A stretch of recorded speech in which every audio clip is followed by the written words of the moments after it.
Mari kita berdoa. Ya sungguh Allah, Engkau layak menerima segala puji, sembah, dan hormat kami. Dan seharusnya Tuhan setelah menyanyikan pujian yang sedemikian, tidak ada lagi yang perlu kami katakan, tidak ada lagi yang perlu kami pikirkan selain mengakui bahwa Engkau adalah Tuhan. Dan kami adalah ciptaan-Mu yang telah dicipta ulang di dalam Kristus, yang telah diberikan hidup yang baru di dalam Dia. Sehingga hanya di dalam dan melaluinya kami tahu bahwa kami punya hidup yang baru, hidup yang dapat secara sepenuhnya berkenan padamu, bukan karena jasa kami, tapi karena jasa dan kebenarannya. Bapak, pada pagi hari ini kami berdoa kiranya Engkau berkenan untuk menguduskan waktu di depan kami. Supaya waktu kami bersama-sama memikirkan kebenaran-kebenaran firman-Mu. Dan khususnya waktu kami memusatkan visi dan pandangan kami pada langit dan bumi yang baru. Kami diingatkan bagaimana kami dapat hidup di langit dan bumi yang sementara yang akan berlalu ini.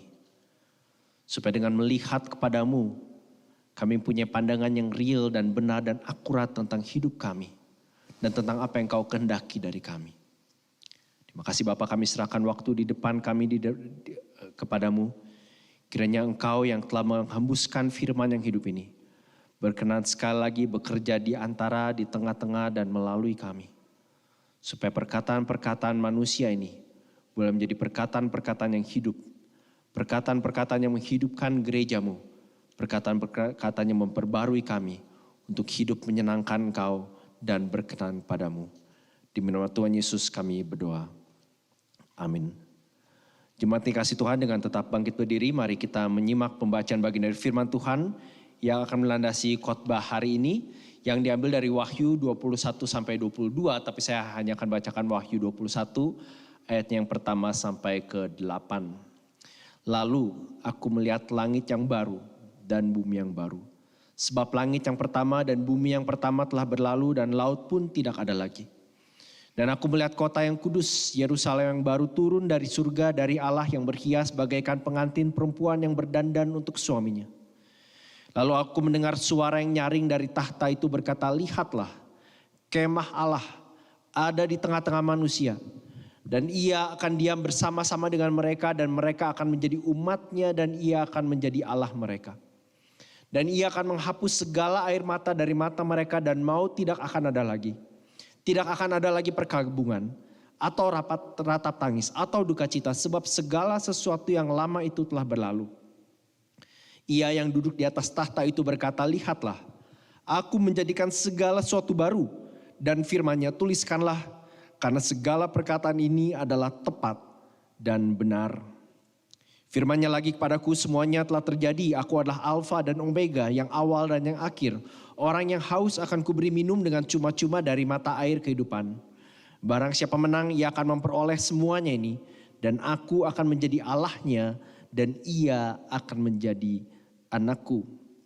Tetapi orang-orang penakut, orang-orang yang tidak percaya, orang-orang keji, orang-orang pembunuh, orang-orang sundal, tukang-tukang sihir, penyembah-penyembah berhala dan semua pendusta, mereka akan mendapat bagian mereka di dalam lautan yang menyala-nyala oleh api dan belerang. Inilah kematian yang kedua. Silakan duduk saudara sekalian, berbahagialah bukan saja kita membaca firman kehidupan ini, tetapi juga yang mencamkannya serta mentaatinya di dalam hidupnya. Dan kiranya Allah Roh Kudus sendiri berkenan mengukirkan firman yang hidup dalam hati saudara dan saya pada hari ini.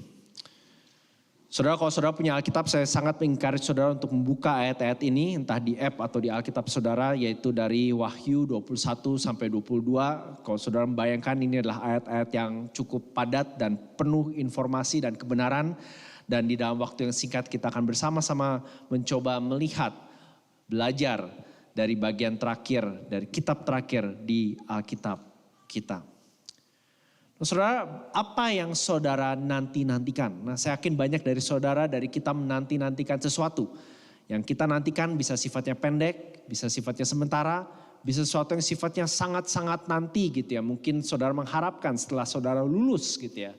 Atau setelah anak-anak dewasa. Atau begitu proyek atau pekerjaan atau bisnis yang saudara kerjakan sekarang mencapai target tertentu, ada satu atau dua hal yang terjadi. Kita semua menantikan sesuatu. Nah, sebelum saya lanjut, saya mau mengingatkan kita apa yang kita sudah lihat selama ini di kitab Wahyu. Kalau saudara lihat di slide yang saya yakin kebanyakan saudara mungkin sudah hafal isinya. Tapi it's good buat kita sekali lagi diingatkan struktur literatur, struktur penulisan dari kitab Wahyu yang kita sudah bahas mulai dari pasal pertama dan sekarang bisa dikatakan mencapai pasal terakhir. Yang diberi di situ ya, temanya 3 bagian terakhir di situ, final judgment, final victory, dan yang sekarang hari ini new heaven and new earth, langit dan bumi yang baru. Kita ada di sini dari sisi kitab Wahyunya gitu ya.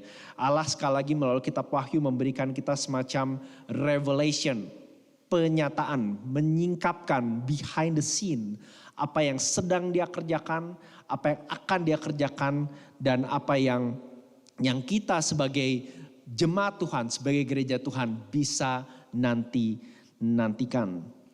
Nah, kenapa saya beri judul khotbah ini adalah awal yang epic. Mungkin kebanyakan saudara pikir kalau Wahyu itu kan it's all about the end gitu ya. Tapi kita diingatkan sekali lagi bahwa sebetulnya langit dan bumi yang baru adalah permulaan yang baru. Ya, maka saya beri judul awal yang epic. Di slide berikutnya itu salah satu dari big idea khotbah hari ini adalah ini. Kembalinya Yesus adalah awal yang epic bagi mereka yang menantikan hidup bersama dengan Dia. The return of Jesus is an epic beginning for those who are eagerly waiting to be with Him. Nah, saya menggunakan istilah epic ini seperti istilah epic yang ada di benak kebanyakan saudara. Istilah slang, istilah populer gitu ya. Epic banget gitu ya. Atau mungkin lebih populer lagi, saudara suka nonton video epic fail gitu ya. Kegagalan-kegagalan yang pokoknya tragis banget, yang menyedihkan gitu ya. Tapi epic di sini artinya sesuatu yang sangat berkesan. Sesuatu yang spectacular, sesuatu yang awesome. Jadi ini berbicara tentang akhir yang sangat keren, yang luar biasa. Dan saya harap ini memberikan saudara dan saya encouragement dan pengharapan. Khususnya kalau saudara mungkin lihat 3 atau 4 khotbah terakhir yang cukup gelap dan mengerikan, bukan? Bagaimana Allah menjanjikan bahwa kota Babel, pelacur besar dan si jahat akan dibantai dan dihukum dan digiling habis-habisan termasuk para pengikutnya. Tetapi setelah itu kita bahkan waktu saudara membaca itu pun ada semacam secerca harapan untuk menunjukkan apa yang terjadi at the end bagi mereka yang terus bertekun, percaya dan bersandar pada Yesus. Nah, sekali lagi, apa yang kita nantikan? Sebagai gereja saya mau encourage kita, mengingatkan kita bahwa kita sebagai umat Tuhan seharusnya menantikan langit dan bumi yang baru.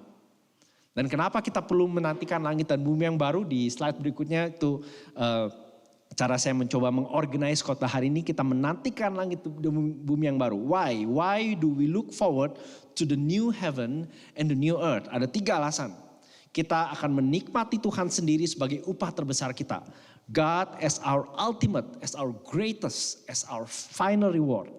Lalu kita akan menikmati Tuhan bersama-sama dengan seluruh umatnya. We will enjoy Him together with all His people. Dan terakhir kita akan menikmati Tuhan hari ini dengan hidup kudus baginya. We will enjoy God today by living holy for His sake.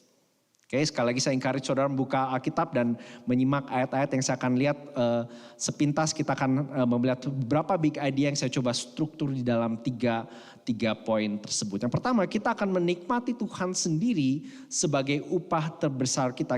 We will enjoy God Himself as our ultimate reward. Jadi mengapa kita sebagai gereja hari ini, sebagai umat Tuhan, sebagai pengikut Kristus, itu perlu menantikan langit dan bumi yang baru, karena kita akan menikmati Tuhan sendiri sebagai our ultimate reward. Pasal 21, kalau di kebanyakan Alkitab saudara diberikan judul yang harusnya sama. Di Alkitab saya di sini judulnya The New Heaven and the New Earth. Kalau nggak salah Alkitab bahasa Indonesia juga serupa. Dan mengapa ini digambarkan New Heaven dan New Earth? Karena bagian-bagian awal, khususnya 2 pasal terakhir Wahyu, itu pada dasarnya merupakan bookend, merecap apa yang kita lihat di 2 pasal awal Alkitab kita. Alkitab kita dibuka dengan kalimat apa? Pada mulanya Allah menciptakan langit dan bumi. In the beginning, God created heaven and earth. Dan di sini aku melihat the new heaven and the new earth.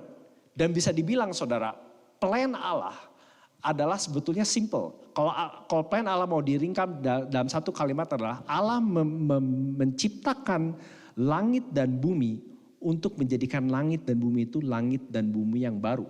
Tetapi dalam misteri bijaksana Allah, Allah mengizinkan dosa terjadi, kejatuhan terjadi. Karena Allah menempatkan manusia dengan kemampuan untuk memilih dan mengasihi secara bebas, maka resikonya salah satunya adalah manusia bisa memilih sesuai dengan kemauan sendiri yang unfortunately menyebabkan pemberontakan dan pembangkangan. Tetapi bagian dari rencana Allah untuk menjadikan langit dan bumi yang pertama menjadi langit dan bumi yang baru itu gak berhenti. Bahkan bisa dibilang itu rencana dari awalnya, termasuk rencana mengirimkan anaknya untuk menebus manusia dari dosa. Tapi selama jalur cerita Alkitab kita selalu diingatkan bahwa Allah memberikan tempat bagi manusia untuk tinggal. Langit dan bumi. Menempatkan manusia di situ, Adam dan Hawa. Dan memberikan kehadirannya, dia punya presence tinggal bersama-sama dengan mereka. Oke, dan bahkan setelah manusia jatuh ke dalam dosa pun ini bukan sesuatu yang konsep langit dan bumi yang baru ini bukan sesuatu yang baru saudara. Karena saudara kalau melihat misalnya di Yesaya 65 ini kira-kira 700 tahun sebelum kelahiran Yesus. Allah sudah menjanjikan melalui Yesaya, itu ada di slide. Yesaya 65 ayat 17. Sebab sesungguhnya, perhatikan, I create new heavens and a new earth. Sesungguhnya aku menciptakan langit yang baru dan bumi yang baru, dan hal-hal yang dahulu tidak akan diingat lagi dan tidak akan timbul lagi di dalam hati. Jadi saudara, waktu kita bicara tentang langit yang baru dan bumi yang baru, bukan bicara tentang ciptaan yang totally baru, tetapi ciptaan yang diperbarui. Nah, kita terus terang gak tahu bentuknya seperti apa. Tapi analogi yang mungkin yang paling dekat yang saudara bisa bayangkan kalau saudara pernah renovasi rumah, habis-habisan, ya total dibongkar semua gitu ya. Tanahnya tanah yang sama, ya gedungnya mungkin strukturnya yang sama, tapi begitu saudara masuk setelah berapa tahun kemudian saudara lihat, gue udah gak ngenalin lagi. Ya saya masih ingat rumah oma saya waktu itu, waktu saya growing up kecil waktu SD sampai terakhir sebelum oma saya meninggal. Sekarang saya udah gak inget lagi, saya masih ingat bayang-bayangnya gitu ya. Itu yang dimaksud di sini ya, hal-hal yang dahulu tidak akan diingat lagi. Kayak hanya bayang-bayang dan yang sekarang dimiliki adalah hal yang baru. Jadi saudara bicara soal langit dan bumi yang baru bukan soal bicara tentang ciptaan yang brand new, yang totally different. Tapi ciptaan yang renew, ciptaan yang diperbarui. Ada restorasi total terhadap seluruh ciptaan.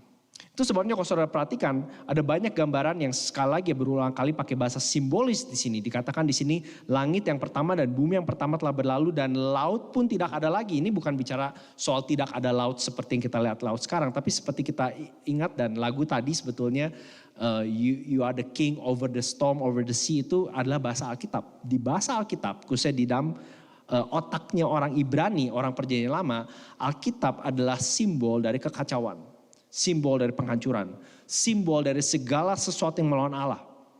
Dan di sini pada dasarnya Yohanes mengatakan bahwa segala sesuatu yang melawan Allah, yang memberontak, yang berusaha menghancurkan rencana Allah tidak ada lagi di langit dan bumi yang baru. Ayat kedua, dan aku melihat kota yang kudus, Yerusalem baru turun dari surga dari Allah yang berhias bagaikan pengantin perempuan yang berdandan untuk suaminya. Yerusalem yang baru sekarang di sini digambarkan datang dari surga, dari Allah sendiri.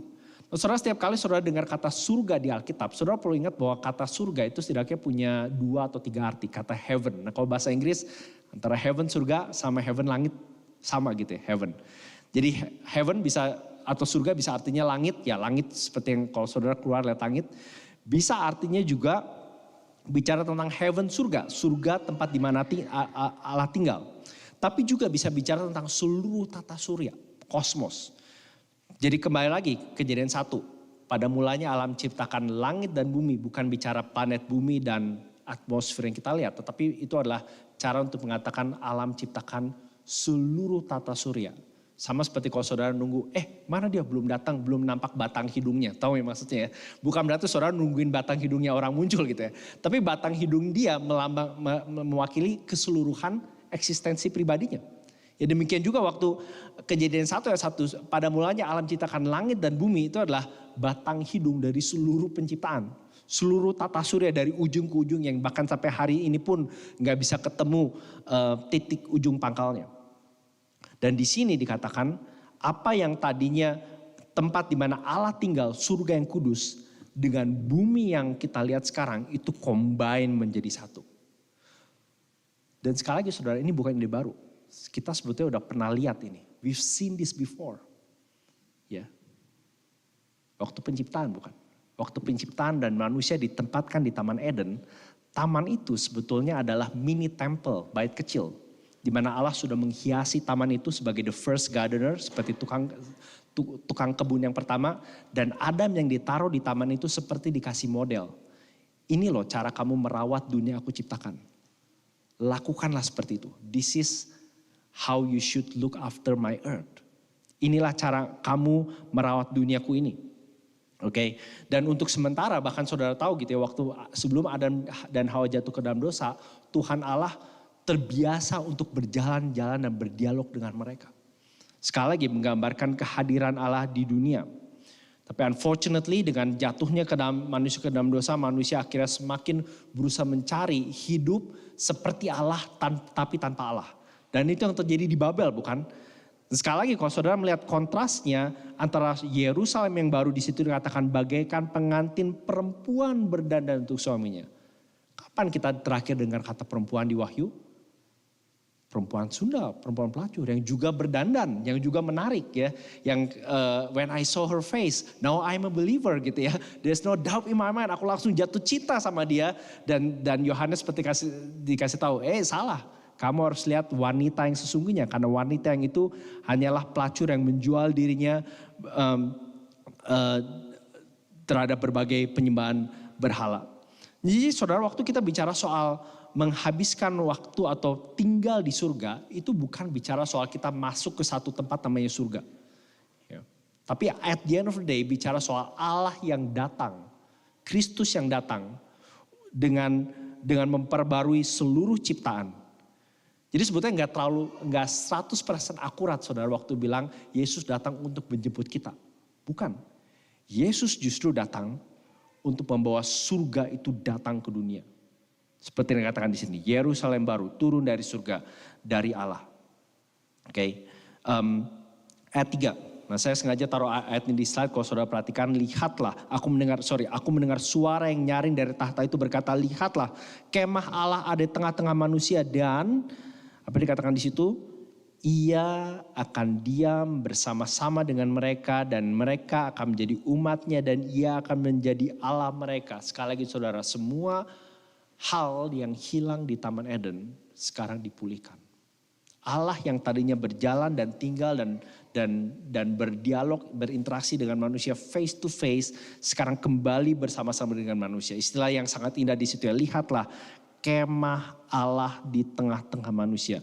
God permanently now staying with his people. Bahkan di Yohanes 1 ayat 1 waktu menggambarkan kehadiran Yesus di dunia juga menggambarkan Allah itu sekarang tinggal di tengah-tengah mereka. Seperti kalau saudara punya gedung apartemen, dia sewa apartemen, he moved in with us. Tapi kalau Yesus datang dulu localized di tanah Palestina 2000 tahun lalu di satu tempat, sekarang di mana-mana, di seluruh langit dan bumi yang baru itu Allah tinggal bersama-sama dengan manusia. Dan mereka akan menjadi umatnya dan ia akan menjadi Allah mereka. Nah ini bukan artinya dulu mereka bukan umatnya, tetapi sekarang mereka sungguh-sungguh menjadi umatnya. Mereka finally menjadi umatnya. Sekarang keselamatan itu yang mereka hanya cicipi, istilahnya mungkin buahnya atau taste-nya di dunia ini, mereka akan rasakan dan nikmati secara full, final, permanen, tanpa akhir untuk selama-lamanya. Itu yang dimaksud di sini. Mereka akan menjadi umatnya dan ia akan menjadi Allah mereka. Tidak akan ada lagi air mata, duka cita. Entah itu karena gereja ditindas atau karena air mata yang kita alami karena dosa, penderitaan, kematian, penyakit dan seterusnya. Semua hal yang tidak menjadi bagian dari ciptaan yang original itu akan finally remove. Dan kita sudah melihat di pasal-pasal sebelumnya bukan bagaimana Allah akan menghakimi dan mencapakan semuanya itu. Di slide berikutnya ayat 6 dan 7. Firman-Nya lagi kepadaku, it is done. I am the Alpha and the Omega. Semuanya telah terjadi, aku adalah Alpha dan Omega, yang awal dan yang akhir. Orang yang haus akan kuberi minum dengan cuma-cuma dari mata air kehidupan. Barang siapa menang, ia akan memperoleh semuanya ini. Dan aku akan menjadi Allahnya, dan ia akan menjadi anakku. Nah sekali lagi, berulang kali saudara di kitab ini, di kitab Wahyu, umat Tuhan bukan dipanggil untuk nyantai. Bukan untuk dipanggil, wah yang penting gue udah masuk surga, udah dapat asuransi nanti nanti kalau mati Tuhan pasti gue masuk surga, aku hidup seenaknya. Enggak saudara, enggak pernah sekalipun itu dinyatakan di Wahyu atau di bagian lain di Perjanjian Baru. Tuhan berulang kali memanggil umatnya untuk bertekun, untuk berperang, untuk menang, tetapi tidak berperang dengan fisik, tidak berperang dengan senjata, tidak berperang dengan sarana militer atau politik atau ekonomi sekalipun, tetapi seperti kita lihat di pasal-pasal sebelumnya, menang dengan darah anak domba, dengan menyatakan kebutuhan mereka anugerah Tuhan, kebutuhan mereka akan kekuatan Tuhan untuk persevere dan bertahan sampai akhir, kebutuhan mereka untuk tidak ditipu daya oleh tipu daya si jahat. Barang siapa menang, ia akan memperoleh semuanya itu, dan aku akan menjadi anak Allahnya, dan ia akan menjadi anakku. Ayat 9, ini juga ayat yang penting, ini semuanya ayat yang penting sebetulnya saudara, ini cuman kita highlight beberapa gitu ya. Maka datanglah seorang dari ketujuh malaikat yang memegang ketujuh cawan yang penuh dengan ketujuh malapetaka terakhir itu, lalu ia berkata kepadaku, katanya, marilah ke sini, aku akan menunjukkan kepadamu, yang ini ya tadi ya, pengantin perempuan mempelai anak domba. Lalu di dalam roh ia membawa aku ke atas sebuah gunung yang besar lagi tinggi, dan ia menunjukkan kepadaku kota yang kudus itu, Yerusalem, turun dari surga dari Allah. Dan sekali lagi saudara, di sini digambarkan, dan kita lihat nanti akan lihat lebih jelas di poin yang kedua, bahwa kota Yerusalem bukan saja sekedar bicara soal tempat yang punya dimensi fisik seperti gedung yang kita lihat sekarang gitu ya, atau pemandangan gunung dan air terjun dan seterusnya, tetapi bicara soal umat Tuhan ya. Aku akan menunjukkan kepadamu pengantin perempuan, yaitu mempelai anak domba, yang sekali lagi dikontraskan dengan Babylon yang jatuh ya, Babylon yang membangkang melawan Tuhan. Saudara, saya waktu nyiapin khotbah ini coba cari-cari isu tentang immortality, tahu ya immortality, mencari hidup kekal. Dan ternyata kalau saudara baca-baca isu tentang ini dan lihat beberapa video dan di YouTube dan artikel, cukup banyak orang-orang yang paling berpengaruh dan paling kaya di dunia menghabiskan dan menginvest sebagian besar kekayaannya untuk mendapatkan immortality. Bukan aja soal bagaimana bisa hidup 20-30 tahun lebih panjang, tetapi bagaimana bisa hidup lebih panjang dengan kesehatan yang sekarang. Karena gak ada gunanya hidup sampai let's say 140 tahun, tapi penuh dengan berbagai macam kanker, penyakit, dan lemah tubuh. Ya, yang mereka mau cari adalah bukan aja hidup panjang, tapi hidup panjang dengan sehat. Kalau bisa hidupnya 140, tapi sehatnya sama seperti masih 25 gitu. Ya. Dan salah satu dari research itu berbicara ada banyak hal, ini saya gak mau masuk ke detailnya. Kita kalau di dalam iman Kristen sering tahu yang kita kenal dengan the 7 deadly sins gitu ya. 7 dosa maut. Kalau mereka sebutnya the 7 deadly things ya.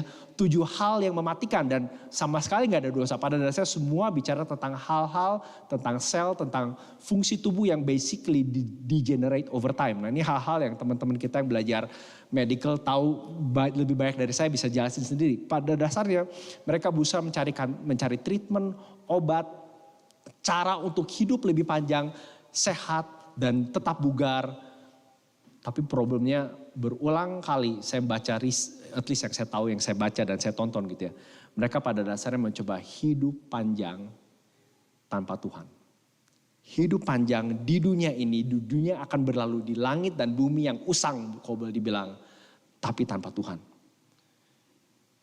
Dan ini kontras sekali dengan, dan itu pada dasarnya cara berpikir Babel bukan? Cara berpikir earth dwellers, orang-orang yang tinggal di dunia ini yang kita lihat selama ini kitab Wahyu. Mereka berusaha mencari kemakmuran, immortality, hidup kekal, kesuksesan, kejayaan, tetapi tanpa Tuhan sama sekali. Amin, kalaupun Tuhan ada, Tuhan cuma embel-embel gitu ya, cheerleader, pendukung. Ya, kita tempelin, kita masukin di kolom agama gitu. Ya. Kontras sekali dengan apa yang Tuhan tawarkan di sini. Di ayat 11 mungkin gak ada di slide ya. Kota itu penuh dengan kemuliaan Allah dan cahayanya sama seperti permata yang paling indah. Bagaikan permata yaspis, jernih bagai kristal. Dan sekali lagi ini menunjukkan apa yang paling penting tentang surga, tentang langit dan bumi yang baru. Bukan aja soal hidup selama-lamanya, tetapi soal kota yang bergemilangan terang dengan kemuliaan Allah. Ayat 12, dan temboknya, saya akan bacain aja 3 ayat ini ya, harusnya ada di slide juga. Dan temboknya besar lagi tinggi. Nah saudara, sekali lagi, waktu saya bacain ini jangan pikir, boleh pakai imajinasi tapi pikir bahasa simbolis. Temboknya besar lagi tinggi dan pintu gerbangnya 12 buah. Dan di atas pintu-pintu gerbang itu ada 12 malaikat dan di atasnya tertulis nama ke-12 suku Israel. Di sebelah timur terdapat 3 pintu gerbang, sebelah utara 3 pintu gerbang, sebelah selatan 3 pintu gerbang, sebelah barat 3 pintu gerbang. Dan tembok kota itu mempunyai 12 batu dasar dan di atasnya tertulis ke-12 nama, ke-12 rasul anak domba itu. Simply put, kota ini selain menggambarkan kota yang selalu terlindungi, dan sekali lagi kita harus ingat all the way back sekitar 2000 tahun lalu di mana belum ada yang namanya PBB, belum ada namanya batas antar negara. Kota itu harus punya benteng yang kokoh, ya, yang solid, punya penjagaan di setiap sudutnya gitu ya. Dan di sini menggambar kota yang selalu terlindung. Bahkan nanti kalau saudara lihat di ayat 25 dikatakan pintu-pintu gerbangnya tidak akan ditutup pada siang hari sebab malam tidak akan ada lagi di sana. Dan sekali lagi ini bahasa simbolis mengatakan bahwa tidak ada lagi situasi di mana kota itu rentan terhadap bahaya. Oke. Tapi yang lebih penting juga di sini, perhatikan ayat 12 dan 14 dikatakan di atasnya, di atas pintu gerbang itu tertulis 12 nama suku Israel. Dan di tembok itu tertulis 12 nama rasul. Dan ini sekali lagi seperti kita sudah lihat di pasal-pasal 6 dan 7. Menggambarkan kesatuan antara dua umat di perjanjian lama dan perjanjian baru. Ini adalah umat Tuhan yang sama, the same God people. Jadi Abraham, Ishak, Yakub, Daud di perjanjian lama gitu ya. Buat saudara yang gak familiar nama-nama itu ya. Nabi Yesaya, Maleaki dan umat-umat Tuhan yang setia bergabung dengan umat Tuhan perjanjian baru. Bukan saja ke-12 rasul tetapi seluruh gereja Tuhan all the way sampai sekarang. Gereja Tuhan yang masih eksis sampai hari ini akan menjadi one whole people of God. Bersatu di langit dan bumi yang baru. Nah, kalau saudara bawa Alkitab, saya tahu ini gak ada di slide, tapi saya mau ngajak saudara nyimak aja dari ayat 15 sampai 21. Saudara akan menemukan contoh misalnya ayat 16. Kota itu bentuknya 4 persegi, panjangnya sama dengan lebarnya dan seterusnya ada ukurannya. Nah kalau saudara sepintas, khususnya saudara suka desain gedung, nah papa saya arsitek, mama saya interior design, saya tahu kalau bangunan bentuknya cuma kotak doang, garing banget gitu ya.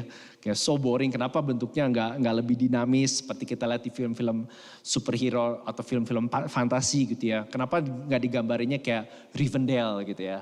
Atau buat yang nonton film Thor baru-baru ini kayak Omnipotent City misalnya. Atau kayak di Wakanda, kan itu keren gitu ya. Ada bangunan futuristik kayak di Star Trek dan Star Wars dan seterusnya. Tapi kenapa bentuknya boring banget, 4 persegi gitu ya. Anak kecil juga bisa gambar 4 persegi gitu ya. It's so easy. Tapi saudara sekali lagi ingat ya, saya tahu saudara udah bosan saya ngomong kayak gini, ini bahasa simbolis. Saudara, kapan di Alkitab ada gambar 4 persegi? Nah, saya tahu kebanyakan saudara tahu jawabannya ya. Tapi in case saudara nggak tahu, di Alkitab 4 persegi itu ada setidaknya di 2 tempat.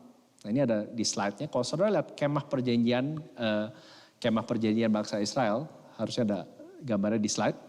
Ya, ada ruangan yang berlapis-lapis dan ada ruangan di sentral ya yang namanya ruang Maha Kudus. Yang bentuknya, coba tebak, panjang, tinggi, lebarnya sama, persegi. Ruang yang hanya boleh dimasuki oleh imam besar setahun sekali. Orang yang sebarang masuk akan langsung dibunuh oleh Tuhan. Karena begitu sucinya. Di tengah ruangan itu ada tabut perjanjian, ada dian dan seterusnya gitu ya. Nah itu ada kemah bait suci itu cut outnya. Kemah bait suci ini adalah prototipe dari Bentuk upgrade-nya di slide berikutnya itu bait suci yang didirikan pada zaman Salomo. Bentuknya sama, cuma sekarang bentuknya permanen, gedung. Karena pada saat itu bangsa Israel nggak berkelana lagi padang gurun, mereka sudah menetap di Yerusalem. Sekarang nggak perlu lagi tenda dan kain, sekarang bisa dibikin di atas fondasi. Dan kalau saudara perhatikan bentuknya sama bukan? Ya. Bentuk upgrade-nya bisa dibilang. Dan sekali lagi ada ruang Maha Kudus di situ, tingginya, panjangnya, lebarnya sama. Ruang masuk suci fiturnya sama, hanya imam besar yang boleh masuk situ setahun sekali. Tetapi sekarang perhatikan, kota itu, the whole city, bentuknya luas sekali. Jadi di seluruh kota di mana umat Tuhan tinggal, itulah the Holy of Holies. Sekarang imam besar tidak perlu lagi masuk setahun sekali. Kita tahu imam besar itu sudah digenapi oleh Kristus yang mati dan menyerahkan darahnya bagi kita supaya kita bisa punya akses masuk ke sana. Dan karena Yesus sudah mati bagi umatnya, yang di kitab Wahyu berulang kali disebut sebagai anak domba bukan, yang telah disembelih. Sekarang setiap umat Tuhan, every believer, setiap pengikut Kristus punya akses tinggal di dalam Holy of Holies. Tidak perlu lagi ada jabatan imam besar, karena semua di dalam Kristus sekarang bisa punya akses langsung pada Bapa, pada Allah. Itu yang masuk di sini. Waktu bicara tentang kota yang bentuknya 4 persegi, yang panjangnya dan tingginya dan lebarnya luar biasa, itu pada dasar mengatakan sekarang bukan kekudusan dan kemuliaan Tuhan tidak dilokalisasi di satu tempat, tetapi sekarang ada di mana-mana tanpa batas. Everywhere you go, dimanapun kamu tinggal dan beraktivitas di langit dan bumi baru, disitulah kehadiran Allah yang Maha Suci. Dan kamu tidak akan binasa karena kamu ada di dalam anaknya. Kalau di slide saya tunjukin ayat ke-22 ya. Dan nah ini yang tadi saya katakan. Aku tidak melihat bait suci di dalamnya. Nah buat orang pembaca pertamanya saat itu, at least buat kebanyakan latar belakang Yahudi, mereka mungkin masih pikir bait suci itu penting, tempat yang sakral. Tapi sekarang nggak perlu lagi. Kenapa? Karena sebab Allah, Tuhan yang Maha Kuasa adalah bait sucinya, demikian juga anak domba itu.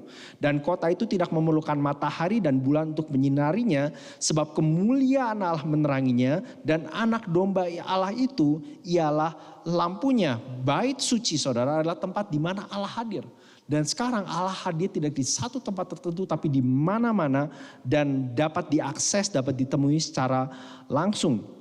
Dan kalau bicara soal perjanjian lama, saudara bisa melihat di slide di Yeskiel 48 ayat 35, ayat terakhir dari Nabi Yeskiel. Yeskiel sendiri menubuatkan bahwa suatu hari nanti Allah akan datang dan membawa kota yang baru, dan dikatakan sejak hari itu nama kota itu adalah The Lord is there. Jadi saudara, ini saya cuma kutip mungkin 3 atau 4 ayat di perjanjian lama, tapi sebetulnya ada puluhan, kalau enggak ratusan, yang pada dasarnya sudah dikatakan selama puluhan bahkan ratusan tahun berbagai generasi.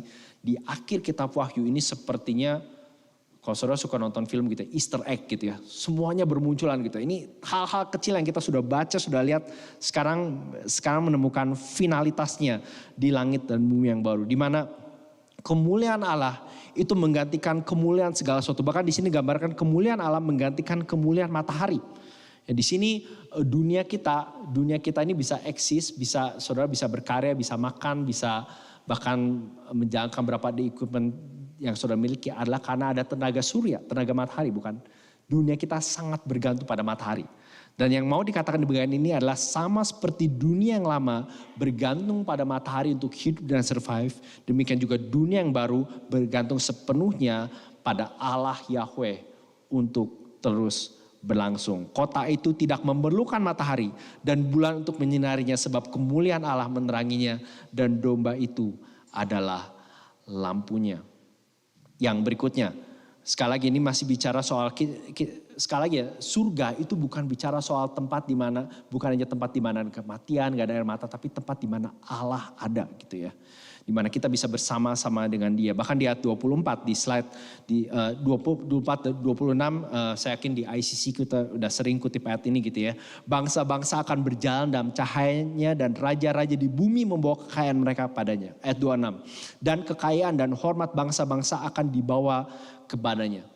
Nah, hopefully Waktu saudara pikir tentang surga, please jangan, pokoknya kalau di benak saudara itu awan, terus kita semua pakai baju putih, ada sayap, ada halo di atas kepala, terus semua pegang harapan, itu buang semua gitu ya. Surga akan menjadi tempat yang paling colorful, yang paling indah. Di mana semua yang terbaik dan terindah dari budaya manusia, itu kita akan nikmati berjuta kali lipat. Saya nggak tahu gimana saudara bayanginnya, kalau saudara pernah, mungkin ini cuma gambar yang sangat-sangat kecil gitu ya. Kalau saudara pernah ke pesta atau pertemuan yang multicultural, di mana saudara bisa pakai baju budaya Indonesia, teman saudara yang dari Afrika budaya Afrika, teman saudara yang dari Mesir budaya Mesir, teman saudara yang dari Irlandia budaya Irlandia gitu ya. Terus mereka pakai baju daerah mereka dan bawa hidangan khas mereka yang spesial dan unik. Saudara, itu cuma gambar yang sangat blur, sangat faint terhadap langit dan bumi yang baru. Di mana everything that's beautiful, yang indah, yang mulia dari apa yang kita nikmati dunia ini akan dibawa dan akan di-upgrade. Ya, bahkan di sana dikatakan raja-raja bumi membawa kekayaan mereka padanya. Kemungkinan ini bisa jadi bicara soal raja secara literal, secara penguasa, dan unfortunately kalau kita lihat di beberapa bagian Wahyu seringkali penguasa dan raja digambarkan secara negatif, bukan? Dan di sini kemungkinan beberapa dari raja dan penguasa ini mungkin pada akhir hidup mereka atau tengah hidup mereka bertobat dan berbalik dan dimenangkan bagi Kristus, dan bijaksana dan kehebatan mereka itu ikut masuk ke dalam kemuliaan Tuhan gitu ya.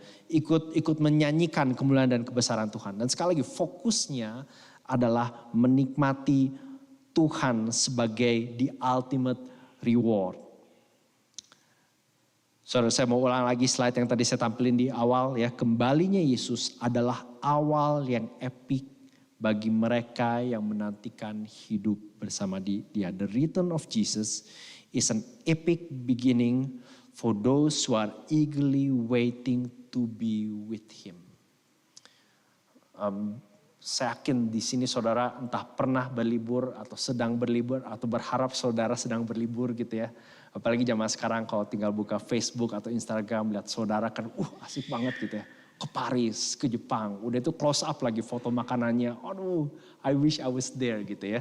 Dan lain seterusnya, apalagi mereka komentar dan cerita gimana senangnya.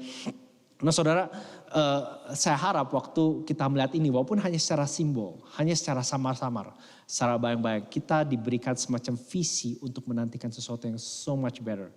Bukan soal makanan enak dan budaya dan baju dan pemandangan, tetapi soal Allah yang adalah our greatest and ultimate reward. Tadi lagu yang kita nyanyikan di awal ya, How Great Thou Art, ada ayat itu kan.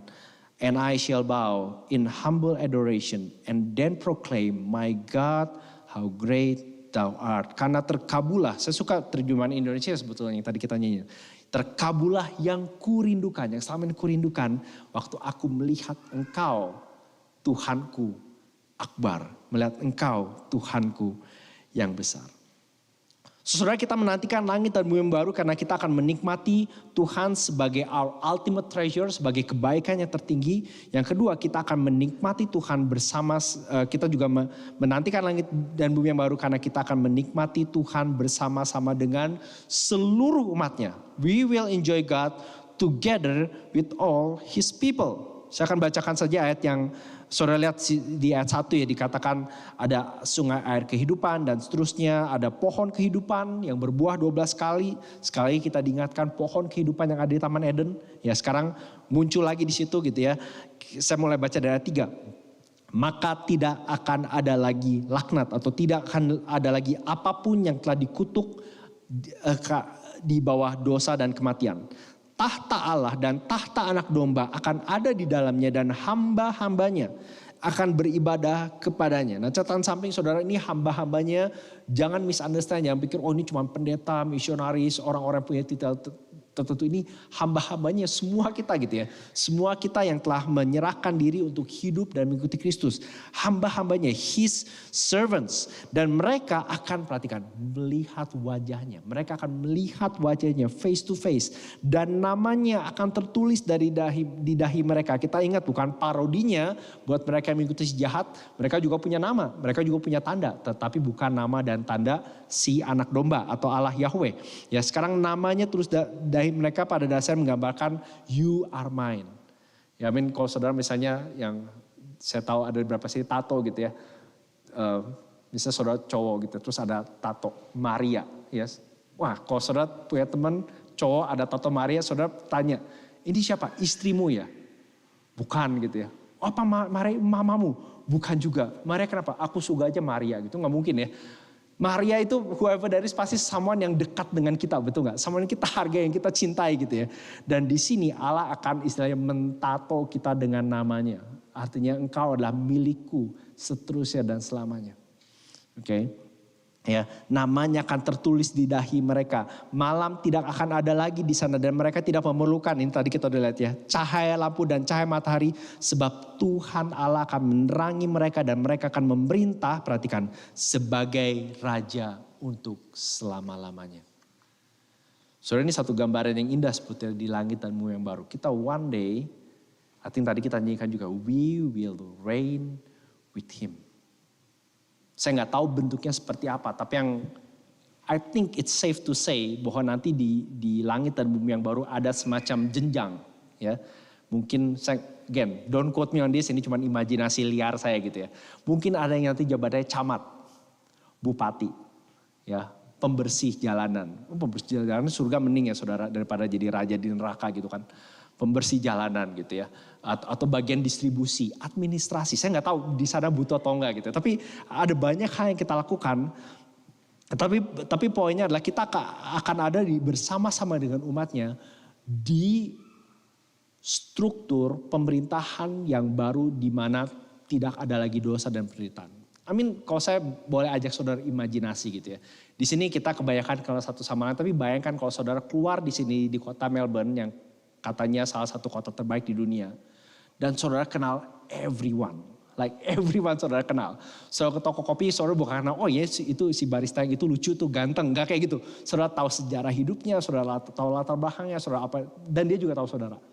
Ya, saudara keluar ke McDonald. Saya nggak tahu nanti surga ada McDonald atau enggak. Most likely enggak gitu ya. Saya ada feeling mungkin akan ditaruh di tempat yang lain. Tapi intinya saudara pergi gitu ya. Dan saudara kenal semua yang melayani saudara. Yang makan dengan saudara. Mungkin kalau sekarang rasanya awkward gitu ya. Kadang-kadang kita cuma mau sendiri. I want to go a place where nobody knows my name gitu ya.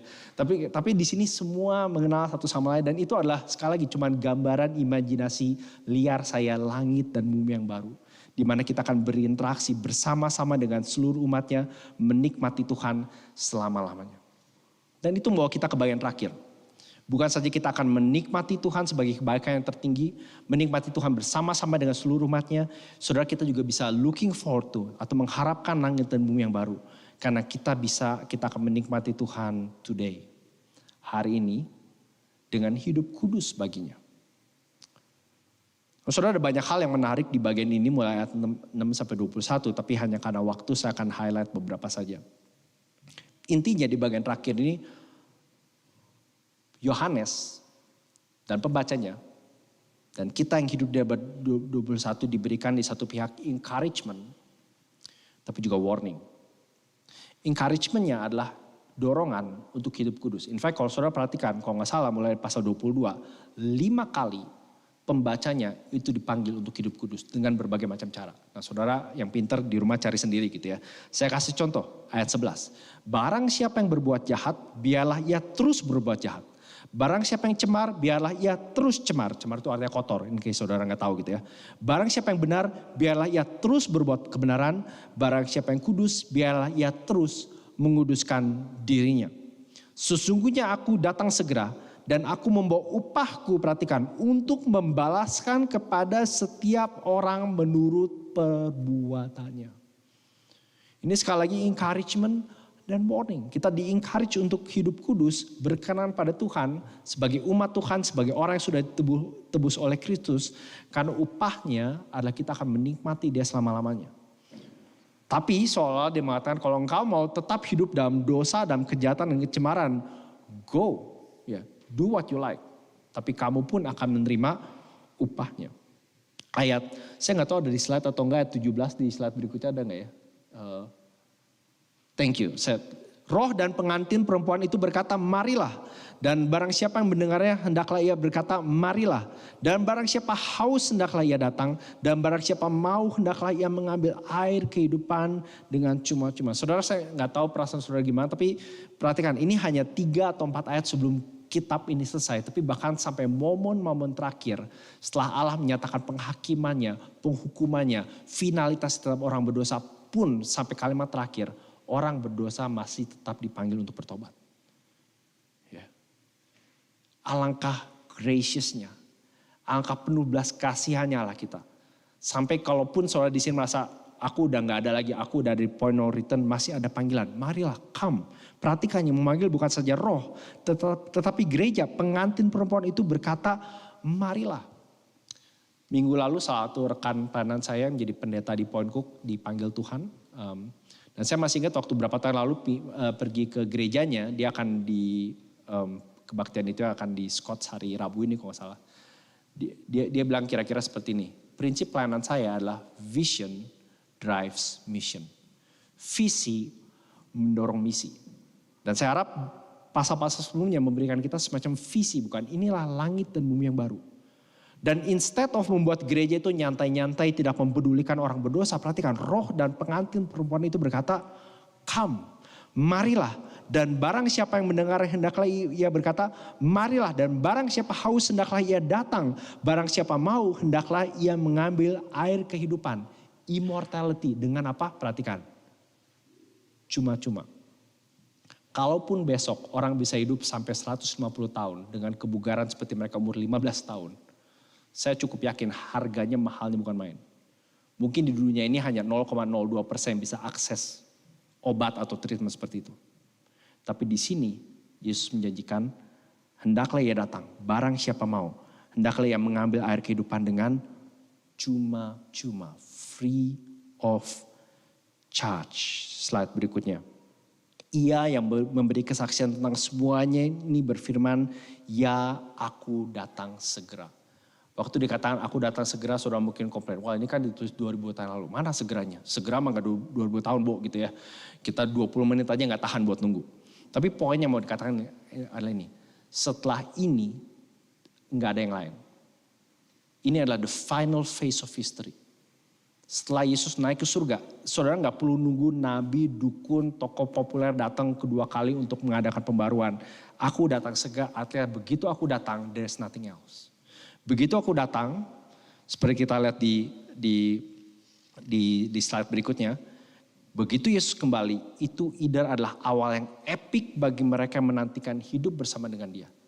The return of Jesus is an epic beginning for those who are eagerly waiting to be with Him. Atau kembalinya Yesus adalah awal yang tragic bagi mereka yang menolak tunduk pada Dia. The return of Jesus is a tragic beginning for those who refuse to submit to Him.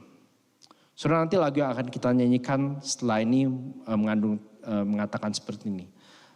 As we gaze on your kingly brightness, so our faces display your likeness. Sambil kami menatap kemuliaan-Mu sebagai Raja, kiranya kami menunjukkan keserupaanmu, diubahkan dari kemuliaan pada kemuliaan, changing from glory to glory, dan kiranya hidup kami mencerminkan kasih-Mu. Ever changing from glory to glory, mirrored here, may our lives tell your story, shine on me. Shine on me. Dan kiranya itu menjadi doa setiap kita hari ini, saudara.